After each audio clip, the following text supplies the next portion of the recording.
अल्लाह आपका ultimate goal नहीं है ना, अल्लाह आपका मकसद नहीं है, तो बस फिर लाइफ डिप्रेस्ड है, मतलब फिर एम्प्टी है, फिर खाली है लाइफ, यकीन कीजिए।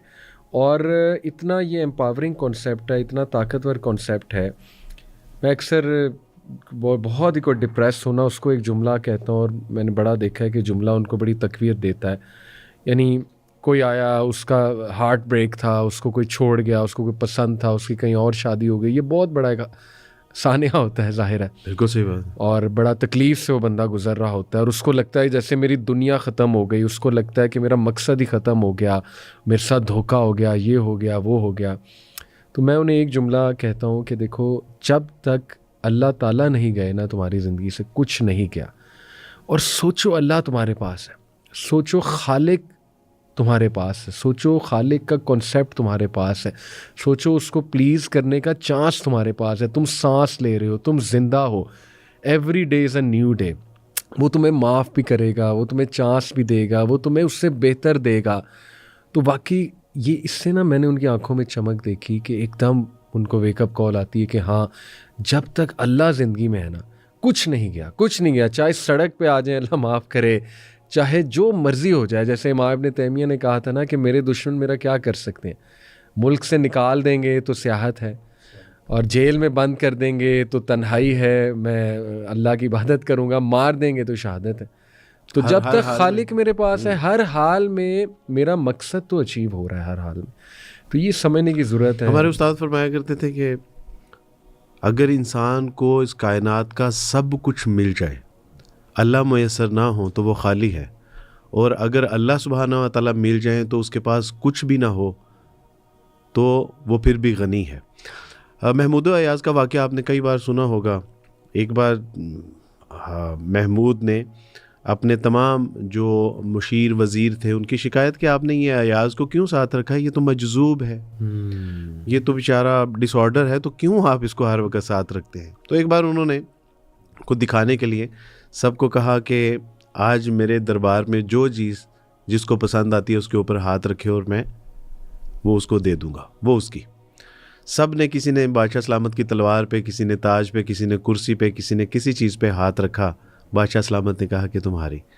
तो अयाज से पूछा कि अयाज, आप किसी चीज़ पे हाथ नहीं रखोगे? तो वो खामोशी के साथ आए और महमूद के कंधे पे हाथ रखा। तो सब ने कहा कि ये क्या बेवकूफ़ी है। उसने कहा तुम नहीं समझोगे, दरअसल वाक़या ये है कि बादशाह जिसका, गोया के सब कुछ उसका। तो बादशाह का जो कुछ है, तो ये सच्ची बात है कि जिस दिन अल्लाह सुब्हानहू व तआला हमें मुयस्सर आ गए, और फिर आप देखिए कि अल्लाह सुब्हानहू व तआला क्या फरमा रहे हैं, ला तहज़न इन्नल्लाह माना।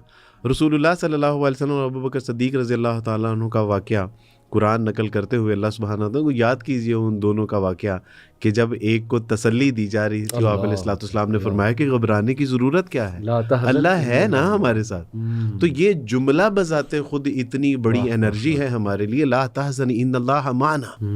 तो ये सच्ची बात है कि आज का सबसे बड़ा क्राइसिस है एक बंदा मोमिन के लिए, कि जो इससे महरूम हो गया है ना, समझे कि वो एक जिंदा लाश है। और वारिस में देखें, दिस इज़ वेयर हमारे इंस्टीट्यूट्स और पेरेंट्स फेल हो रहे हैं। मैं बहुत माजरत के साथ डायरेक्ट बात कर रहा हूँ, क्योंकि अब हम किसी बच्चे को ये बात बताते हैं ना कि यार अल्लाह तेरे पास है, क्या हो गया है?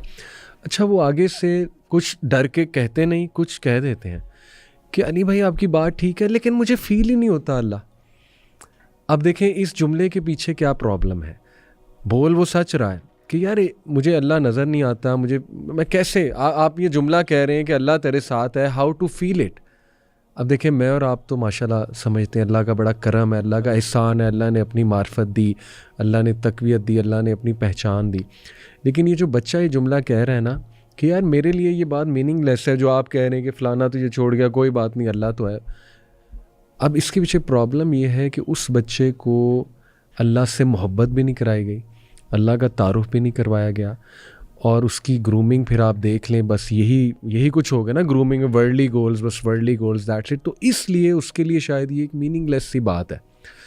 तो मैं पेरेंट्स से गुजारिश करूँगा, इन इदारों से गुजारिश करूँगा, खुदा के लिए कुछ ऐसा कीजिए, पेरेंट्स से स्पेशली, कि अपने बच्चों को बचपन से अल्लाह ताला की पहचान कराइए, अल्लाह की मोहब्बत डालिए उसके दिल में, और इस्लाम को सिर्फ एक जो है ना वो डूज एंड डोंट्स का के तौर पे नहीं लें। मतलब ये सिर्फ ये यहाँ तक महदूद कर देना इस्लाम को कि ये ना करो ये हराम है, ये ना करो ये हराम है, ये भी गलत है, तुम गलत कर रहे हो, तुम नाफरमान हो और जो है ना तुम्हें अल्लाह ताला जहन्नम में डालेगा, ये कई पेरेंट्स करते हैं, ये गलती होती है वारिस भाई।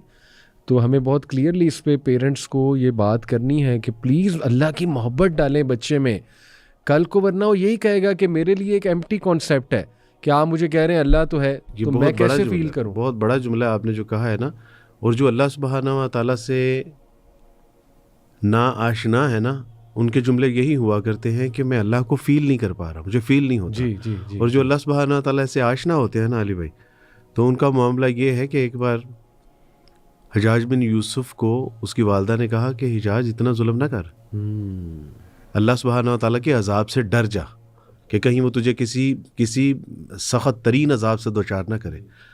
अब जब अल्लाह सुब्हानहू व तआला की मार्फत होती है तो आप देखिए कि क्या कमाल है। तो उसने कुछ अंगारे मंगवाए और कहा कि अम्मा ये अंगारा एक उठा के ज़रा मेरे हाथ पे तो रखिएगा। कहा कि हजाज मैं तेरी माँ हूँ, मैं कैसे कर सकती हूँ। कहा कि आपसे कई हज़ारों लाखों गुना ज़्यादा अल्लाह सुब्हानहू व तआला मुझसे मोहब्बत करता है, आप मेरे हाथ में अंगारा नहीं। ये मार्फत का है कि अल्लाह सुब्हानहू व तआला वाक़ियतन वो इन्नल्लाह गफूर, वो गफूर रहीम है, वो गुनाहों को मुआफ़ करने वाला है। वो फिर वो कह रहा है कि मेरी रहमत से ला तकनतू मिन रहमतिल्लाह, मेरी ये है मार्फत। वो जो बच्चे का एक सवाल आपने बताया ना कि सच्ची की बात है कि वो उसने मुझे हिला के रख दिया कि मैं अल्लाह को फील नहीं कर पाता। एक बच्चे ने मुझसे ये सवाल किया था कि अब्दुल वारिस भाई अल्लाह कैसे मिलेंगे, कहाँ मिलेंगे। तो मैंने उससे कहा कि बेटा मुझे ये बताओ कि सब्जी कहाँ मिलती है। तो उसने कहा कि सब्जी मंडी में। मैंने कहा गंदुम कहाँ मिलती है। उसने कहा गंदुम मंडी में। कि घास कहाँ मिलता है। उसने कहा घास मंडी में। तो मैंने कहा कि फिर अल्लाह भी अल्लाह वालों की मजलिस में मिलेगा। जो लोग चाहते हैं ना कि वो उनको अल्लाह की समझ नहीं आती, अल्लाह को फील नहीं कर पाते, तो वो ज़रा उनसे गुजारिश ये है कि वो अल्लाह वालों की मजलिस में बैठें तो सही ना। अल्लाह ये एक नेचुरल फिनोमिना है कि हम अगर बिजनेसमैन लोगों में बैठेंगे तो बिजनेस के आइडियाज़ आएंगे। हम एजुकेशनिस्ट के पास बैठेंगे तो तालीम और तरबियत से हमारा जो है वो दिल मामूर होगा, शौक ज़ौक पैदा होगा। हम डांसर्स के पास, एक्टर के पास जाएंगे तो वही जज्बात मुंतकिल होंगे। और जब हम अल्लाह को तलाश करना चाहते हैं तो उसके लिए फिर मजालिस भी अल्लाह वालों की ही तलाश करनी पड़ेंगी। बहुत खूबसूरत। तब जाके अल्लाह सुब्हानहू व तआला मुयस्सर आएंगे। और इसमें मेरे और आपके लिए अली भाई जो सबसे अहम बात है ना वो ये है कि जब मैं अल्लाह सुब्हानहू व तआला की तरफ एक कदम चल के जाता हूँ ना, वो मेरी तरफ दौड़ के आता है। अल्लाह, यानी देखें कितनी मेरे लिए हौसला अफजा बात है कि अगर मैंने एक कदम उठाया तो वो मैं चल के जा रहा हूँ, वो मैं एक बाले जाऊँगा, वो एक बाजू मेरी तरफ आता है। मेरे लिए सिर्फ इतना इरादा ही काफ़ी है कि मैंने अल्लाह सुब्हानहू व तआला का इल्म व इरफान हासिल करना है, उसको जानना है। अली भाई इन प्रॉब्लम्स में एक प्रॉब्लम ये भी सामने आई है कि बच्चे क्यों यानी कॉन्सेंट्रेट नहीं कर पा रहे एजुकेशन में। ख्वाहिशात हैं, क्योंकि आप ही का एक जुमला आज तक मुझे याद है कि ये एथिज़म के पीछे भी ख्वाहिशात हैं और शुबहात हैं। बिल्कुल, शहवात, जी बिल्कुल। तो ये जो ख्वाहिशात है ना, ये भी हमें ना सिर्फ वो अपना डिट्रैक्ट कर रही हैं एजुकेशन से, बल्कि उन ख्वाहिशात की तकमील के लिए हमारी कोशिश होती है कि मैं शायद जॉब भी कर लूँ जी, और जॉब अब्रॉड में हो जी, और नाइट जॉब हो। आप अगर $25 पर आवर के हिसाब से अर्न कर रहे हैं तो सुबह एजुकेशन सेक्टर में आप बिल्कुल कुछ डिलीवर नहीं कर पाएंगे। सही बात। आप इंस्टीट्यूट में बैठ के क्या करेंगे, आप तो नींद ले रहे होंगे। और यही सबब बनता है कि आहिस्ता आहिस्ता ख्वाहिशात का जो एक वो लेवल है वो बढ़ता जाता है। और जो एक्सपेक्टेशंस होती हैं घर वालों की वो हमारे लिए। और इसमें एक हमारे उस्ताद थे, उन्होंने एक बड़ी अच्छी मिसाल दी थी। उन्होंने कहा कि अब्दुल वारिस, जब तक आपका फोकस नहीं होगा, शार्प फोकस नहीं होगा, आप किसी काम में भी एक्सीलेंस नहीं हासिल कर सकते। सही बात। और उसमें उन्होंने एक मिसाल दी, कहने लगे कि कभी बत्तख को देखा है, बत्तख के अंदर उड़ने की सलाहियत भी है लेकिन वो ऊंची परवाज नहीं ले पाती। सही। वो तैर भी सकती है लेकिन वो गहरे पानी में कभी नहीं जाती। और वो चल भी पाती है, और जब वो चलती है तो लोग उसकी वॉक का मजाक उड़ाते हैं। यानी तीनों काम कर लेती है लेकिन एक भी ढंग से नहीं कर पाती।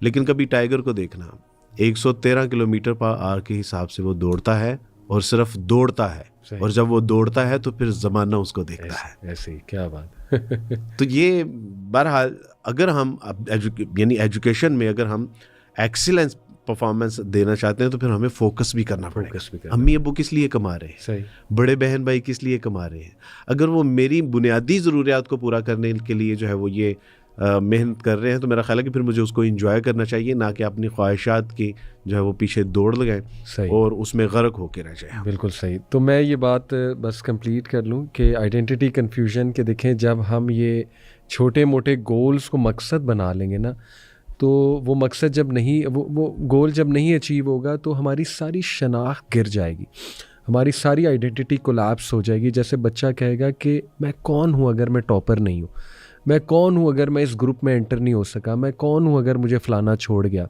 तो उसकी सारी शनाख्त डिस्ट्रॉय हो जाएगी। लेकिन अगर उसकी वैल्यू स्ट्रॉन्ग है, उसको पता है मुसलमान कौन होता है, उसको पता है ज़िंदगी का असल मकसद अल्लाह का प्लेजर है और अल्लाह का हुक्म मानना है, अल्लाह की ओबीडियंस करना है, तो ऐसे लोग, आपको पता है बल्कि रिसर्च है वारिस भाई, पॉजिटिव साइकोलॉजी एक सब्जेक्ट है, उसमें पूरा चैप्टर है कि मज़हब की अहमियत, ये पूरा एक चैप्टर है उसमें कि रिलीजन का क्या रोल है इंसान के रोज़मर्रा के मामलात में, उसके as a coping mechanism religion का क्या मकसद है।